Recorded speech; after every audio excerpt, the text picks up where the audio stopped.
Avenue. If we could just pause for a moment here, that ambulance has now started to move. It is leaving out of the gates of Mount Sinai there and is about to turn on what likely Ogden there. Right. So it's beginning to take its journey to the medical examiner's office. We're getting this ground shot, this view here, and you can see the escort following right behind it, and then yet another, and we'll see that continue as the support of so many officers will trail this ambulance as it makes its way down the streets of Chicago. Just an amazing. This is the vantage point from Jermont Terry's location, and really just incredible. That shot from Chopper 2 really gives you such an amazing perspective of just how many officers are out there from not only the city of Chicago but the county, state patrol. It's just amazing how many officers are there just to show their support tonight. And if we think about the timeline, so this is just shortly after 9 o'clock. There's another view of it. The 3 vehicles in front of the ambulance, the trail of vehicles behind it. 9 o'clock, this is 4 hours out approximately from the time that this officer responded to the scene. And then within the last 2 hours, we really started to see so many officers showing up outside the hospital there. And as you mentioned, Joe, the sight of seeing them all along the route going to the medical examiner's office, that is what is pretty poignant to see that show of support here at 9 o'clock tonight. I couldn't tell, but we're getting word from Jermont that Superintendent David Brown was in the front seat of the ambulance. Oh, okay. So I can, and David Brown has had his share of pain himself. His son, was shot and killed by a police officer after being involved in a shooting. He ran the Dallas Police Department. At the time, his department came under fire literally from a sniper, essentially on the streets of downtown Dallas. So when Superintendent Brown talks about knowing the pain of what he is in the middle of tonight, he speaks from knowledge. He speaks from experience. This view is interesting because you can see that in addition to the procession, just how strategically placed a lot of these other law enforcement officers are along the street there, making sure that the route is clear, as Chris Habermehl was saying, for this to go in a smooth fashion. And so we're seeing that well in advance they've marked out this trail, and unfortunately have had to do this before. And right here on the left of your screen, you can see, in addition to that large flag that hangs from the ladder truck, a single individual carrying a flag down the street amongst those flashing lights from so many other members of law enforcement. Well, to your point earlier, Eric, I think this is where we start to see other people, just Chicago residents, starting to line the streets knowing that this procession is underway. It appears as Chopper 2 just passed that intersection, like it appears that they have blocked off the crossing traffic on all of these intersections so that this procession can get to the medical examiners. We'll probably see it here on this intersection. Yeah, that's blocked off there. So let's bring Chris Habermehl in and give us an idea, Chris, where they are right now and how much farther they have to go. Well, right now the procession has crossed Roosevelt Road, and this is coming northeastbound on Ogden Avenue. So we're approaching the head of this procession here in front of the ambulance. About 4 or 5 cars in front is approaching Damon, and is going to be making that quarter turn on the Damon, and then going to be going north just a block, and then hanging a left on turning left on the Harrison to get back to the medical examiner's office. Now we're going to widen out the shot here just a little bit, and we can shift back a little bit to the south here. We're going to show that there are dozens and dozens and dozens of squad cars that are lined up here on the cross streets leading to the medical examiner's office. These are officers that basically, when they left Mount Sinai, instead of going down Ogden with the main procession, the formation got in their cars, went counterflow on Ogden Sacramento to Roosevelt, and then got over to where you see on the right there. They have lined the whole street. So we'll go back toward the ambulance now, as the ambulance is just making its way with the body of the slain officer to Damon. It's going to be making the turn northbound now. And there's the turn as the superintendent is in the front seat of the ambulance, is what we've heard. We've got command officers, command staff, the 8th District on either side of this ambulance. This ambulance, which at very near the top of 5 o'clock, took this officer to Mount Sinai Hospital. And you can see there's an engine company that is rendering honors. And now as the ambulance turns west on Harrison, we're going to just let the shot speak for itself.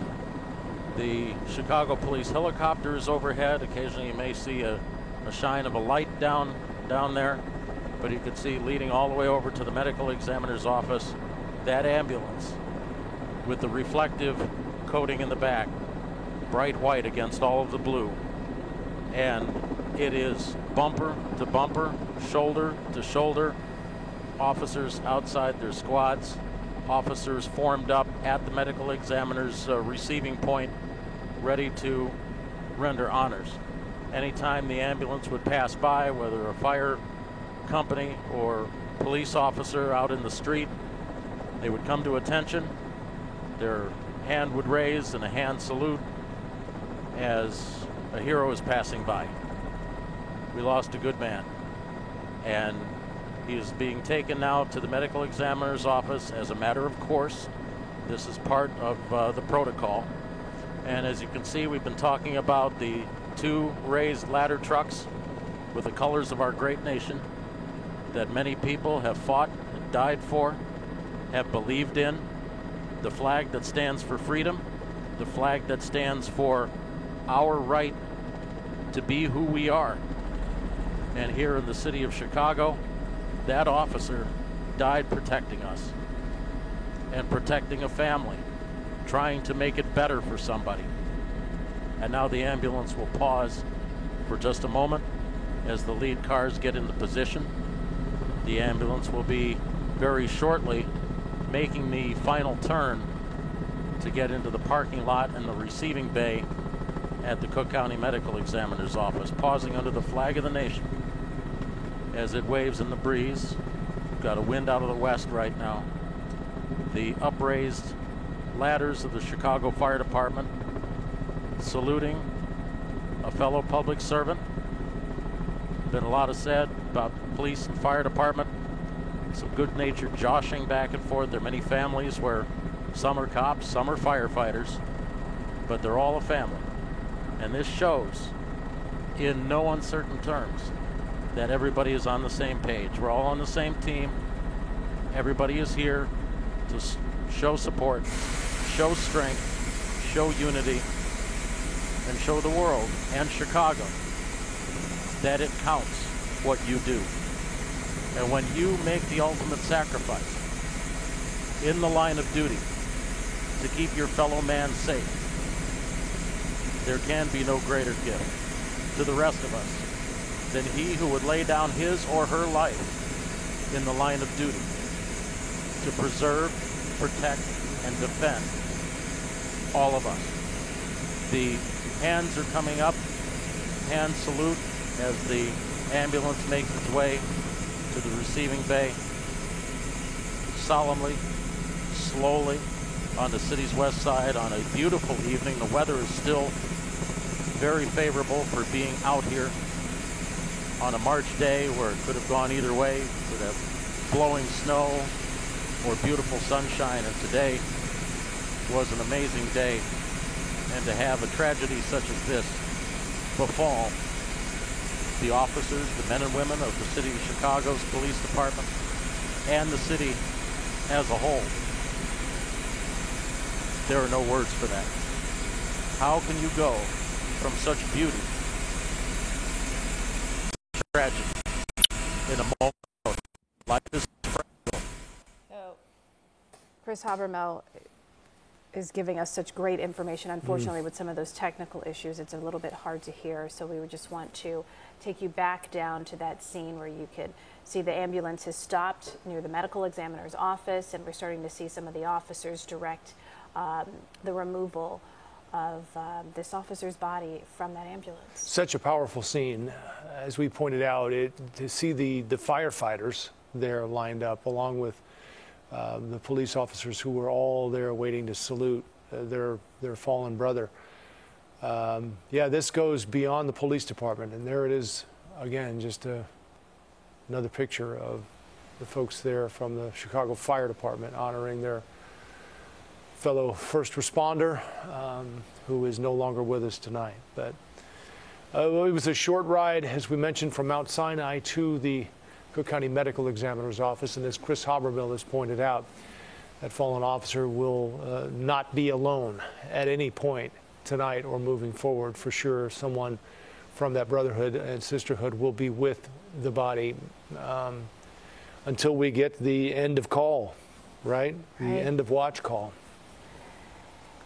And, you know, we did see members of law enforcement. It's not clear at this point exactly who was riding in that passenger seat. We were hearing that Superintendent Brown had accompanied in the ambulance, but we could see that in addition to the superintendent from the very top ranks of the Chicago Police Department to the officers on the streets, they have certainly shown up in force. And from this view, you can see as it winded through the streets and came around the side of the medical examiner's office, they've gone to an area where now some of those officers are out on foot again, coming forward to once again watch this young officer's body be taken, this time out of the ambulance and into the medical examiner's office. It is such a shame when you think about the job these officers do and how they are called to make decisions in many times a split second. An offender with a gun, do you shoot or take the chance on getting shot? It's not a position most people want to be in, and it's, as we've pointed out tonight, why this job is so difficult, and it's why we honor them, because we ask them to do very dangerous things. And as we find out tonight, we had an officer decide to shoot, but in the same time took gunfire as well, shot multiple times, but at the same time able to return fire against the offender, shooting the 18-year-old in the head. And you can see here just how quickly those officers were able to get out of their vehicles and join this ambulance right on the scene there. So many of them moving with such purpose to get there so that they can honor this young man. So to the left, you can see them moving, still forming those rows as they did outside of Mount Sinai, and now doing that once again here at the medical examiner's office. So while we know that the investigation will be a long process. With COPA involved, it takes time. The investigation of the scene by the detectives and whoever is assigned, scanning through all the body camera footage, the pod cameras Jermont mentioned, the possibility of Ring doorbell cameras, witnesses, so much of that to go through. But tonight, you know, it did not take long at all for officers to show up and wait outside, standing, sitting for hours, and in some cases, as we saw, injured officers coming to the scene who have suffered injuries that now put them in wheelchairs, but taking the time to come out in such quick fashion to support this officer and his family.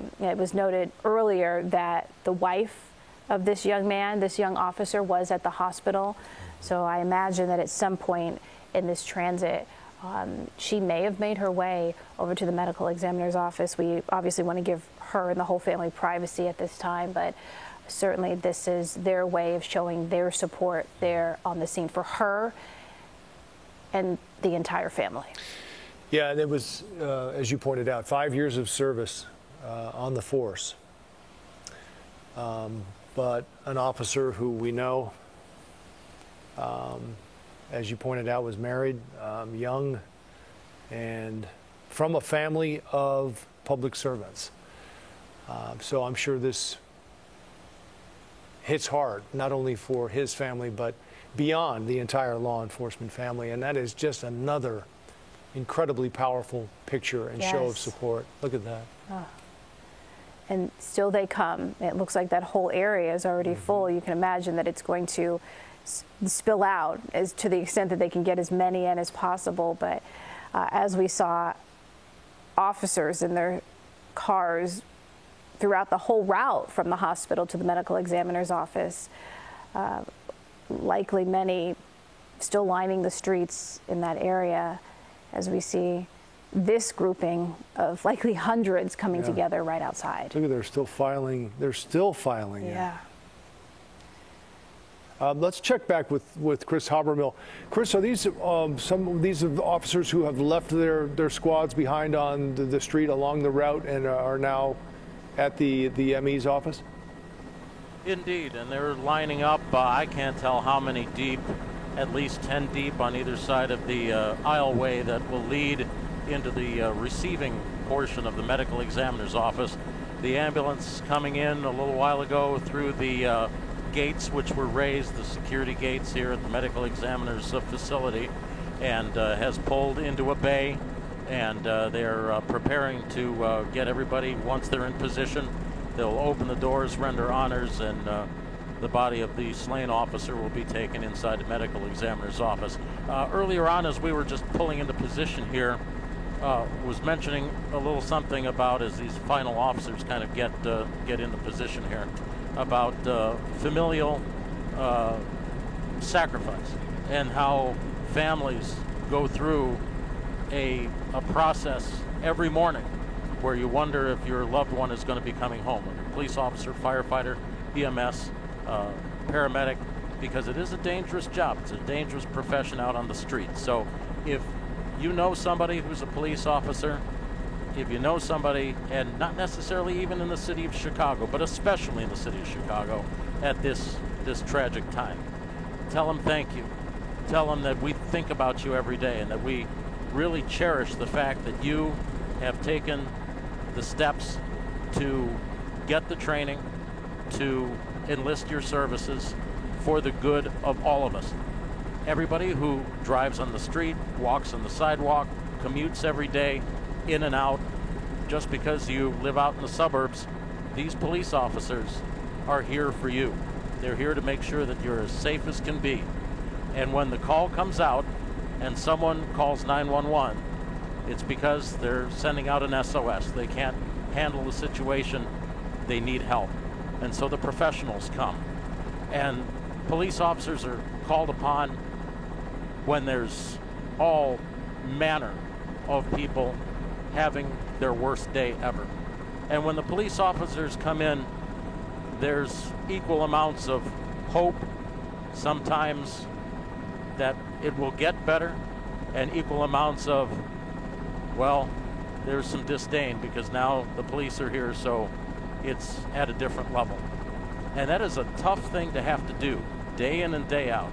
Every day, when you put on that uniform, you don't know what's going to happen out there on the street.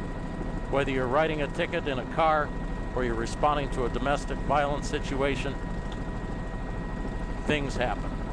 And now, the back of the ambulance that bore this officer to Mount Sinai Hospital earlier today, with hope of advanced care that could save his life, but that ultimately proved futile. The back doors are open. The officers will come to attention, and they will render honors as the body of our fallen officer now leaves the ambulance and makes a trip into the county medical examiner's office. So Chris, as you mentioned, it's really hard to tell just how many rows and rows of officers are there, but certainly this whole area of the medical examiner's office is filled with those in law enforcement coming to show their support. Joe, I know I did see the doors open, and right. While it's dark, it does appear that the body has been taken out of the ambulance. Yeah, the body is out. And I think in order to respect the officer, we're going to just watch this picture unfold.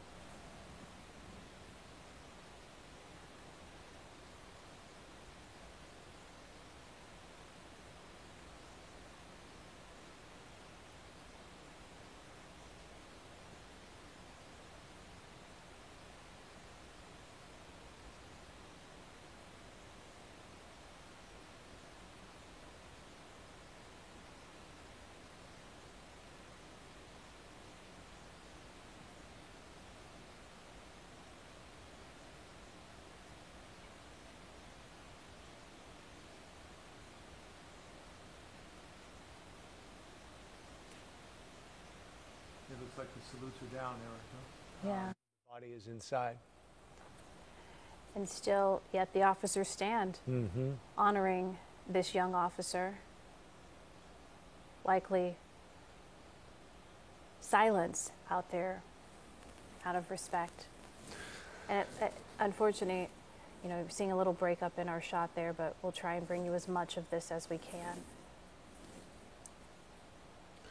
It's hard to believe it's been almost 2 hours since Superintendent David Brown and Mayor Lori Lightfoot stepped up to a media staging area and briefed the city of Chicago about what had happened at about 5 o'clock earlier tonight.